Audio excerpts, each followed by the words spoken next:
Good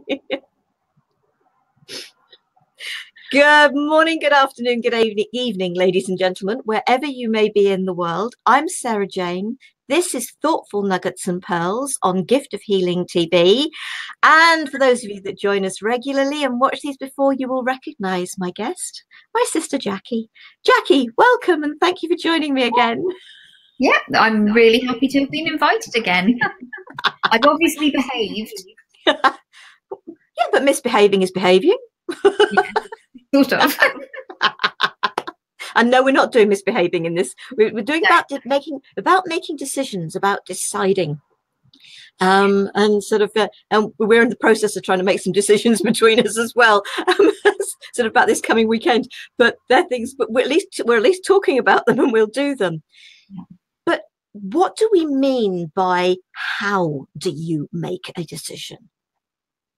And I suppose I'm going to say that actually a lot of the time these days I go with gut instinct. There are many things that actually come through intuition, and that's one of my ways of doing it. Jackie, let me hand over to you.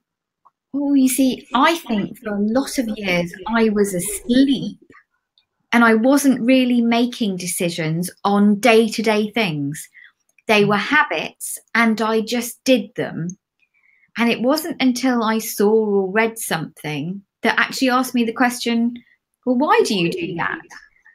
And then I thought, well, I don't know. I do it because I just do it. And then when you realize that actually everything, even if you're in a routine, you do this, you know, you get up in the morning, you have a shower, you do your yoga, you do your teeth, you have your breakfast, whatever order you do things in, even if that's your routine, you can change that at any time by making a simple decision. And that can help to change the quality of your life. So if life is great and hunky-dory and you're enjoying it, that's fine. Make that decision to keep it as it is. But actually, if there are some things that aren't quite comfortable, you make that change. So I think it's a much more complex one than just an ordinary thing. Sarah, I've got to say to you, you've got the most wonderful rainbow on your hair. Awesome. You've obviously got a crystal in the window and the sun is just catching it. It is. I know. I'm very aware. The decision, yes, I remember in sort of my sort of marriage, which has been over 20 years. No, 19 years. No, over 20 years. It was sort of like every weekend, it was suddenly I was saying, do you want to invite your mum round? Especially after his dad had died. And it was just like, it actually ended up by being like Friday night, during the day, Saturday, during the day, Sunday. And we rarely got any time at the weekend. And I just did it automatically. It wasn't as you said, it wasn't a conscious thought. It was just, I will do it. He always made the phone calls. He always did the invitations, but it was actually me that said it. Yeah. But how often do we do this? It's just that automatic, we do something and we think, why the heck did I say that? Yeah, definitely. I mean, and I think it is. I think when you and I were talking a little bit earlier, Sarah, you said about having this awareness. We can't change anything until we have awareness that something doesn't quite sit right, feel right, or whatever it is. So until we acknowledge it and have awareness of it, we're not even in a position to make a decision because we haven't recognized something needs to change.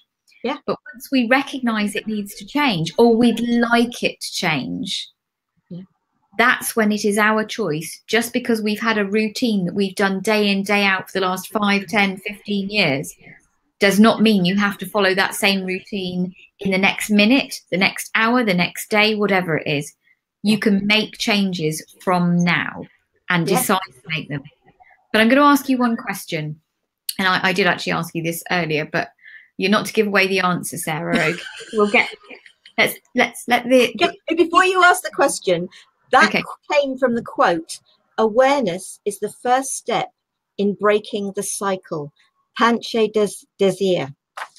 But what you're going to do now, I think, is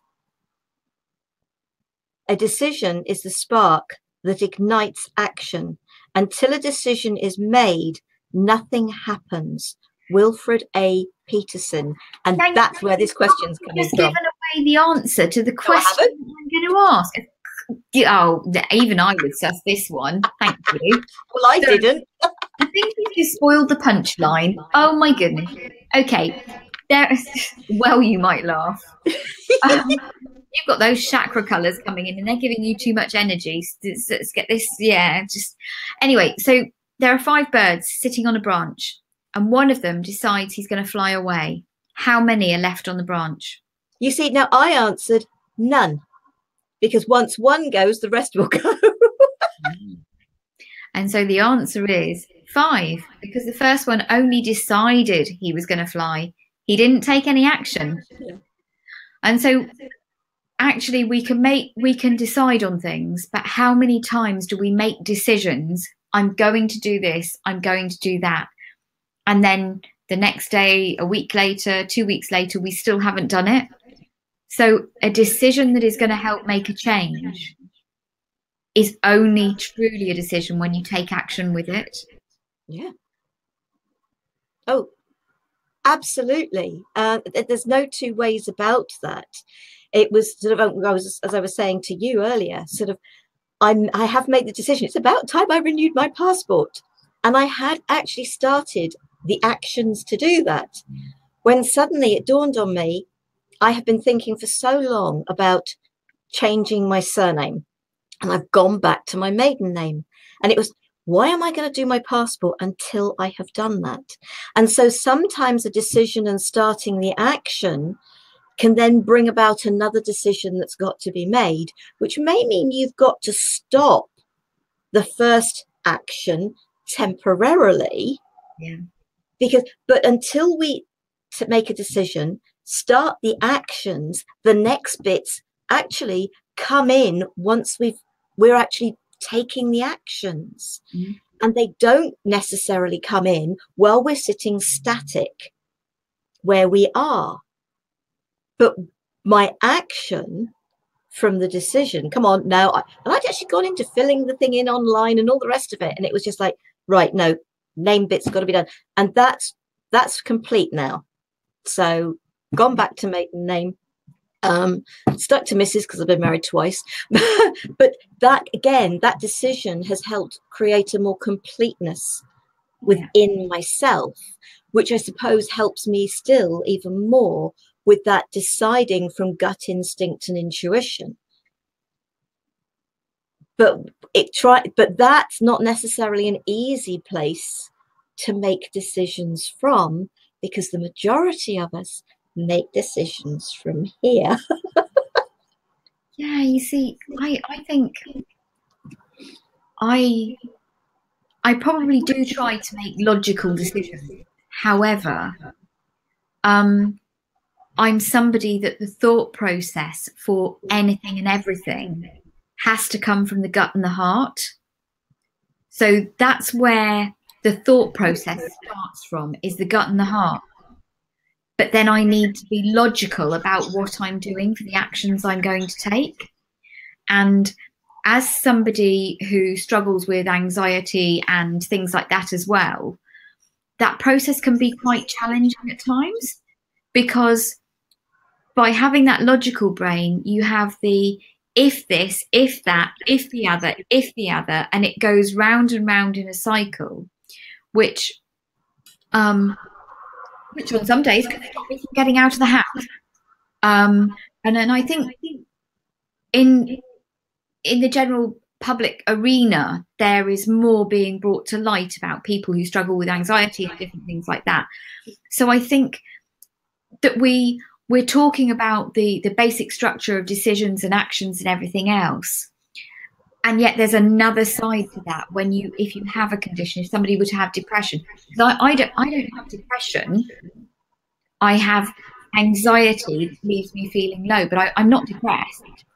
I'm quite articulate about how I feel and what I do and the different bits and pieces. So I have a knowledge and awareness that some people then go, well, she can't struggle with that. She can't struggle with anxiety, because I'm quite articulate about it. So we can I'm trying to think about the conversation that we were having before when we were talking about potential other subjects we were going to do. And you said to me, oh, did I want you to join you on that? And I was there thinking, well, I'm not sure I can, because my logical brain came in, because my decision process was, I was worried that because we had slightly different viewpoints on it, it would be difficult. So decisions have a lot slightly of different viewpoints. well, yeah, very different. But okay, I was trying to be polite, but what I'm trying to do is, by bringing this up, is to say that a decision for some people is not as cut and dried as just making a decision. So don't be hard on yourself. But the more you can become aware of the way your brain works and your actions it takes to get a decision to be an action, the more you become aware of the little foibles in it. I was watching Loose Women at lunchtime today. Well, I didn't watch it at lunchtime because I was in a meeting. So I watched it a little while ago. And I cannot remember his name. He's on the Spring Watch and... Yeah, Chris Packham. Chris Packham. Saw it. Has Asperger's, which I was not aware of. Well, I'd seen a program before, and it's just so massively interesting because one of my children has it, and so I have a knowledge of it and everything else. And it's really interesting. Your brain just works in a slightly different way, and I think we're all too hard on ourselves. Yeah. So a decision is a decision, but everybody comes to it from a slightly different process. Yeah. So to me, I think what I'm saying in a very roundabout way, a waffly way, is find your way and your process. And you can make slight changes to that process if it makes it easier for you. If you're stuck in a rut of how you do things, try different things. Go back to the one we did on comfort zones. Look back to that little webinar that we did on comfort zones, because there might be stuff in there that would help. Anyway, over to you. I've waffled enough. No, and that's just it. I was actually sort of, while you were talking, I was thinking about Chris Packham, and then you came up with it. So it's just, but yeah, Jackie and I, we have that thing where there are certain things we are very definitely on the same wavelength. There are other things where we are actually almost poles apart. And she was saying, I don't know whether, and I said, actually, it would probably be really, really good to do that with such differing opinions, because just because we're sisters doesn't mean we have to agree with each other. And it's really helpful, I hope, to all of you watching, that you actually get different perspectives. It's not all, obviously when I do it on my own, I come from the perspective, I try to be very open and flexible about things, because, and I don't sit in judgment, but we have to decide. But to decide, not to decide is to decide. If you're sitting on the fence, you can just let life go on, but you make that decision in not deciding. It is still a step forward, but it may not be the step forward you would necessarily choose. And so it is just trying to, yes, because I've been that. But the number of times it was just like, hang on, we've invited her around again. What am I doing? And it wasn't just once a month. It was every weekend. And more than once. Oh, yeah, absolutely. It was every weekend, probably 3 days, Friday night, Saturday and Sunday, because of her not being on her own. And it was very rare that her other son, who also lived locally, we'd said at the time, his dad died. I'd said to her, the other daughter-in-law, maybe we could sort of do alternate weekends. But you see, that's where somebody's made a decision. Yeah. And they have no worries saying no. Yeah. How many of us have that worry of saying no for offending somebody? I think we were very much brought up in the world where, especially because we had a family hotel, and so everything that we did was about being of service to other people to make them happy, to make their holiday the best holiday that they'd ever had, to make their experience good and everything else. So if somebody wanted something, it was yes.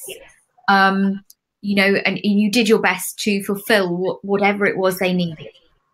And so we were brought up, and you struggle with the word service, and I don't.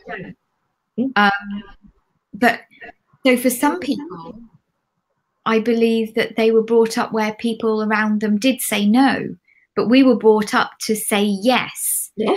And it was basically, you know, if a hotel guest asks for something, you say yes, and then you work out how you're going to do it, you know, and you just did it, and you found your way around to doing it. And you felt very bad if you couldn't do that and fulfill whatever it was they wanted. I always remember, because as a teenager, I went on from working in the family hotel to working in other hotels in Turkey. And I remember one night, I don't know if any of you that are listening have ever worked in a hotel or a restaurant, and you know that food service is going to finish at 9 o'clock. So after 9 o'clock, nobody can order anything. And you have that 15 minutes in the run up to 9 o'clock. You've got an empty table and you are praying that nobody comes in, because if they come in, you're going to have to serve them all the way through to the end of their meal, and they might be a good couple of hours. But everybody else. Well, one night I'd got to the point, it was 9:05, and it was just like, oh, this is fantastic. The last of my tables had just gone.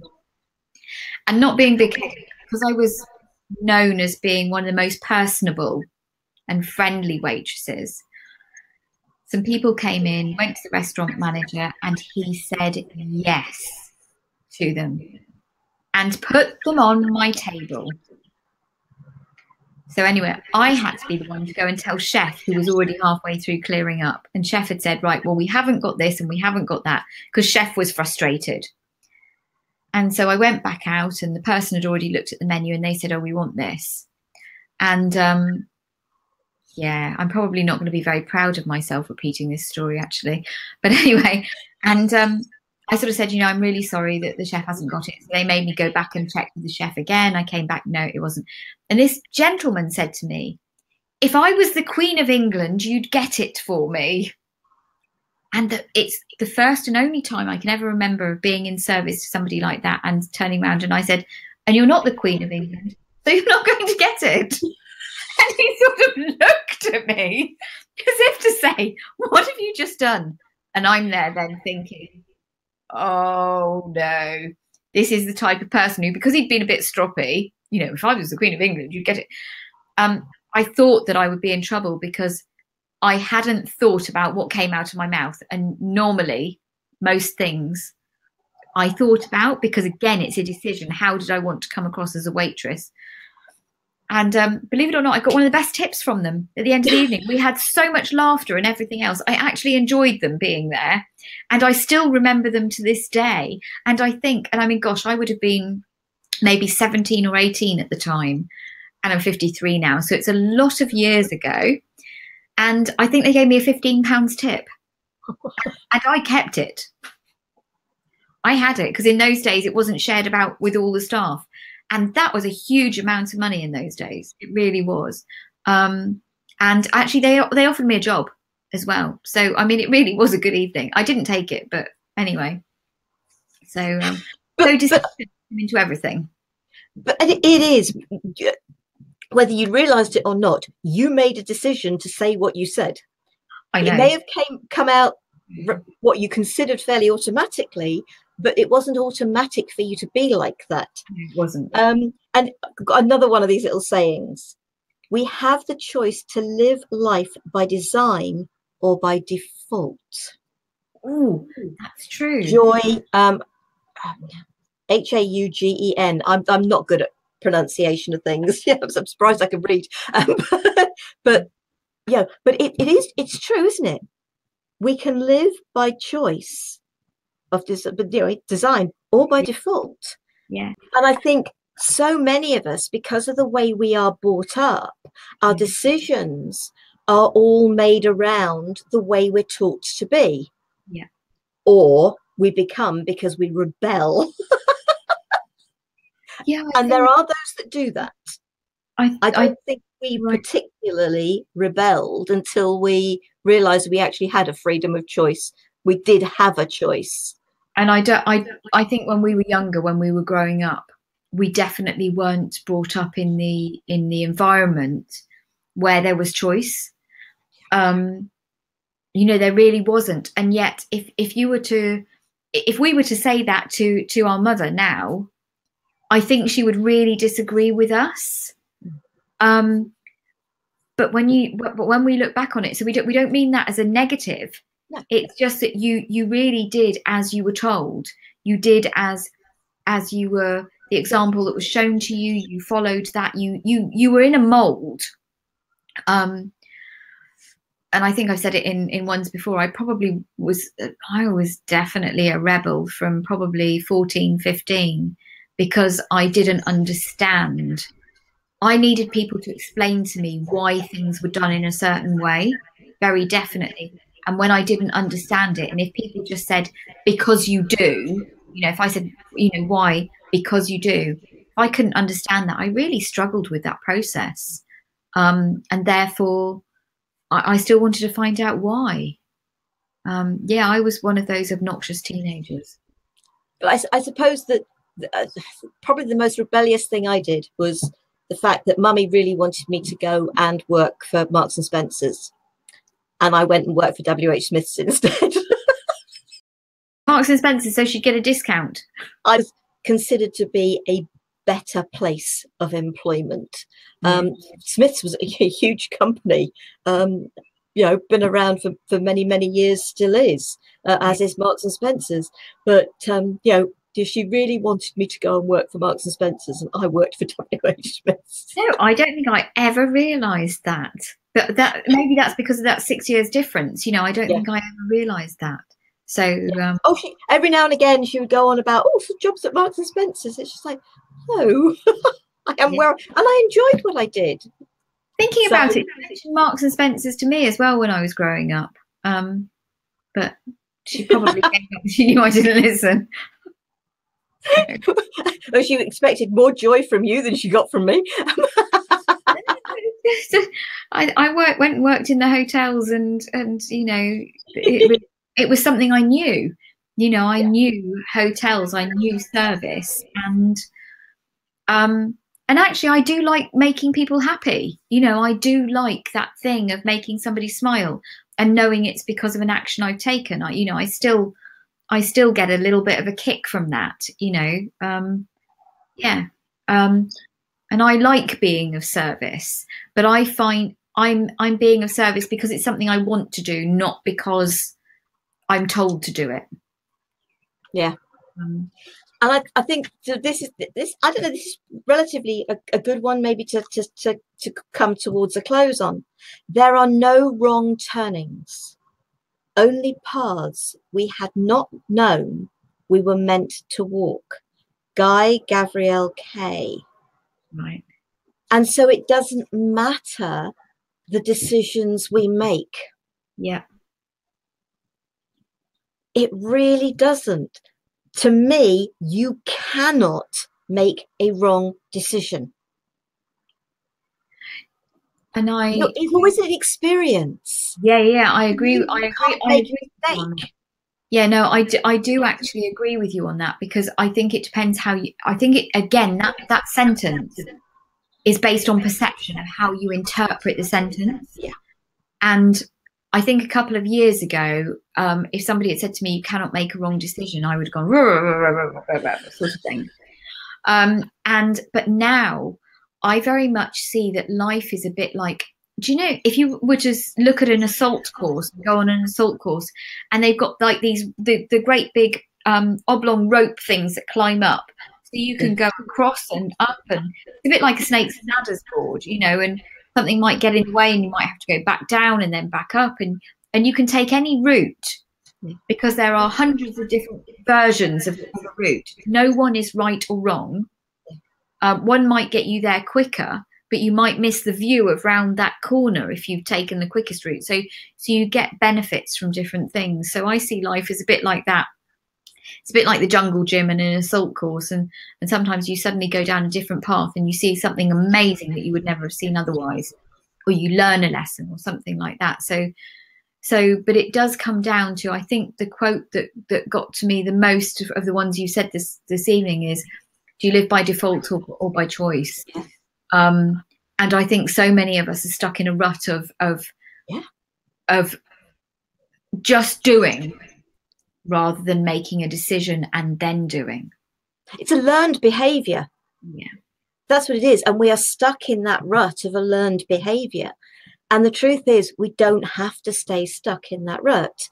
Yeah. And there will be those of you that listen to this and you are totally get what we're saying about intuition and gut instinct and inspiration and being able to go with that.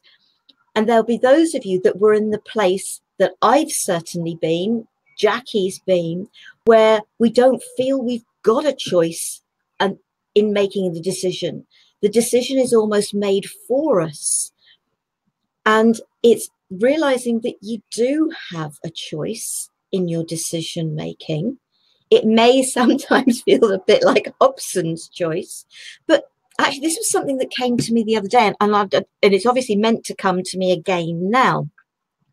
If you feel you've got a Hobson's choice, talk to the people that you feel you've got that Hobson's choice with. Because it may be by talking that an alternative comes up, or you realize actually there's no decision to be made. You've got nothing to lose by talking. Yeah. I think that you made a very valid point, but I think for some people, they may not understand what a Hobson's choice is. Oh, yeah. And so I think that that would be probably worth explaining Hobson's choice and saying what you said again, because it will take on a different meaning and perception for it. Yeah. So Hobson's choice means that both choices have got you stuck between the devil and the deep blue sea. They are not choices at all, because you don't feel you can win with either of them. And there have been sort of, I think was it last year or was it the year before, there was a situation that happened within the family that was a particular person was stuck between the devil and the deep blue sea. They actually didn't do anything. And it was, and I won't go into what it was because I don't wish to cause, but so it happens within all families, and it can happen outside of that. So if only those people had talked, there could have potentially been a much more comfortable outcome than there was. But they didn't. And the individual who really had the choice to make made no choice, sat totally on the fence and just let things happen, which was very uncomfortable for an awful lot of people at that particular thing. And I don't know whether Jackie realizes what I'm talking about, but I think she might do. Because, okay, as I said, it was a family thing. So if you feel you've got that, oh my God, if I go this way, I can't do it right for that person. If I go that way, I can't do it right for that person. I really haven't got a good choice here. Yeah. I can't win whatever my choice is. And making no choice actually does fall in the favor of one or other of them. But and it did. And so by potentially talking, you may find there is an alternative. But if you don't talk, and it takes the worry, the concern, the whatever other feelings you're having out of the situation. Jackie, you were going to say something? Yeah, making no choice is still making a choice. You know, that there is nothing in this life. If you think that you are deciding to not make a choice, you are making a choice. You're making a choice not to choose, not to do something, not to. That is still a choice. And the fact that the action is inaction to do something is still an action. And it is still a choice. And I think lots of people don't realize that. So I don't think it clicks that it is still inaction is still an action. Yeah. Making no choice is still making a choice. Because you've made the choice to not make a choice, to not choose either or. So I think a lot of people don't realize that. So I think the reason for doing these thoughtful nuggets and pearls, from my perspective, is just get those thought processes and discussions going. have a talk with a friend, have a talk with a work colleague. You know, what do they think about it? Get conversations going. And I've learned some very interesting things from some of the younger members of our family. And again, I'm not sort of going to point out who or whatever else, but a member of the family was very categoric on certain things and said no about certain things and whatever else. And because it was so alien to the family, it was a bit like, well, she can't do that, you know, it can't happen and whatever else. And now I have so much respect for this person because they have taught me how to say no. And they have taught me that it may be uncomfortable in the moment, but in the long run, it is way more comfortable. And because everybody knows where they stand, it's like, oh my goodness. And it took somebody, you know, half my age, under half my age, to teach me that lesson because I had not learnt it growing up. Yeah. But yeah, it was like, so there was some situation last year where I turned around and said no. And you know what, when you learn to say that no, you make that decision. Hang on, I am deciding what feels right and what is right for me. Yeah. And I made that decision and I gave my decision. Yeah. It wasn't puppy, and it wasn't me because I'm 6 years older than Jackie. So but it is uncomfortable in the initial phase. And there are certain members of the family who still struggle with the fact that I said what I said. But it has opened up conversations that wouldn't have occurred otherwise. Definitely. And so you know what, and that's what's, we're taught to talk to each other, but we're not taught to talk to each other. Yeah. Oh, yes, definitely. We're not taught to be honest and open about how we feel. Yes. We're taught to the mundane, the way or the other. It seems to be, you know, do everything for everybody else, or if you want to say no about doing something or whatever else, then you're perceived to be selfish or whatever else. That person is not selfish. And I think the book, The Invitation, I think it is by Oriah Mountain Dreamer or something like that. There was a little bit, and I'm sure it's at the beginning of that book, and it talks about the map of our lives type thing. And it talks about the permission to say no. And that if somebody says no to us, they're not doing us a disservice. No, it's just that what it is, I mean, and I love this. We ought to do a session on it. It really it was so interesting because I spoke to one of my neighbours I lived with at the time, and we had the conversation, and she said, so and so, you know, I had it planned, and I asked them if they could do this, and this. Oh yeah.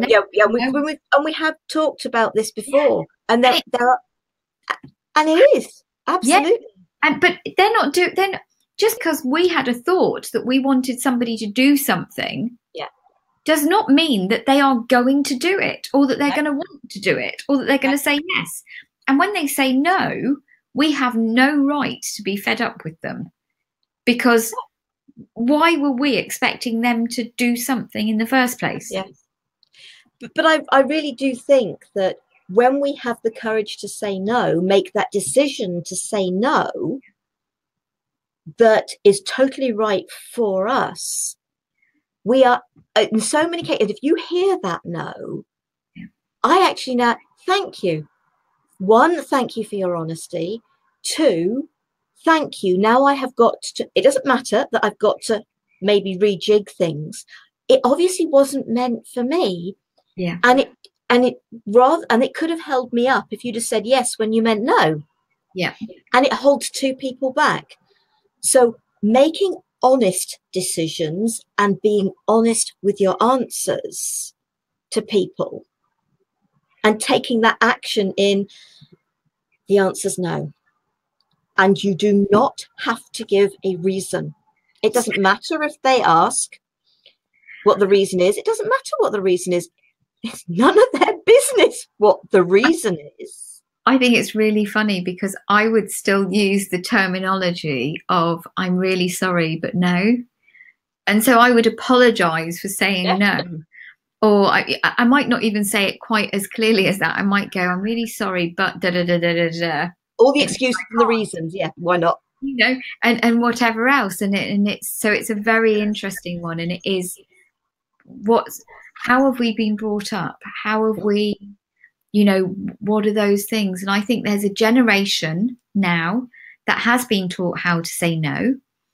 And I think that what they're learning is that, because oh gosh, this is going to sound maybe a bit inflammatory, and I don't mean it in that way, but they say no and they still expect everybody to do everything for them. There's quite a few people of that age group. So they're allowed to say no, but they expect everything to be done for them. Yeah. And everything is their way. And there's a bit of this spoilt brattishness about it.